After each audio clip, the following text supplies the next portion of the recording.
Leaping from the stage, delighting audiences in America, Ian Ruskin's acclaimed one-man play brings Thomas Paine home to Lewis, where his eloquence as a debater became finely tuned 250 years ago. Paine went on to change the world with the wit and vision of his pen. He was one of the world's greatest writers and worst politicians. Would it prove to be a deadly combination?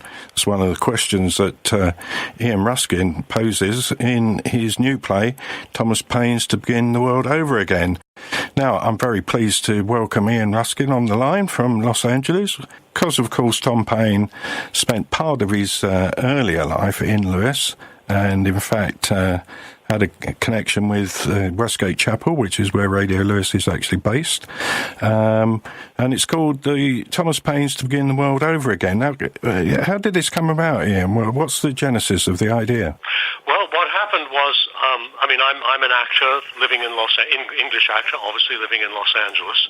I had written a one-man play about an Australian labor leader who came to California called Harry Bridges. And he was a very visionary left-wing labor leader, and I really was very inspired by his political philosophy. And then someone having seen, in fact, 3 different people within a weekend, having seen the play about Harry Bridges, said to me, well, you should do a play about Thomas Paine. And I did not know very much about Thomas Paine. And I read one biography and was completely hooked on the man. Just one of the most fascinating, I think, characters in history. There's a connection to Harry Bridges in that I'm now spending my life, it seems, writing plays about men from American and European history who are greatly misunderstood. Right, yeah. And have never, if you like, got their just deserts for their contributions to the world. And Paine certainly fits into that category. I mean, the more I read about him, the more amazed I was by his political positions, by the way his mind worked politically, in the the second half of the 1700s.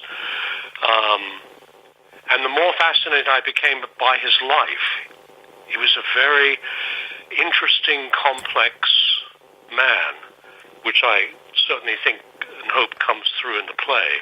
But it was those original 3 people who, I say, in the space of a weekend, all said, well, you should do Thomas Paine next. And that was actually what led me to Thomas Paine. Where do we get tickets? That's the important thing that people want to know. Yes. The Union Music Store. Oh, yeah, that's Dell down at... everyone in Lewis knows. Well, we've got a very close connection with Dell, yeah. The Lewis Tourist Information Center. Yeah, the TIC, which I'm yeah. sure everyone knows. Yeah. And also wegottickets.com. Okay, yeah. So, if you want to get them online as opposed to going and buying them, those are the 3 sites. They actually have the tickets. The tickets have arrived. Good. There will be posters and flyers going up around the town. I have a dear friend who lives in Lewis who's doing that for me. But yeah, the tickets are at those 3 venues. So go buy them. So Thomas Paine is indeed coming home to Lewis. That's at the All Saints Centre on April the 27th this year at 7:30 p.m. Ian Ruskin's Tom Paine's To Begin the World Over Again.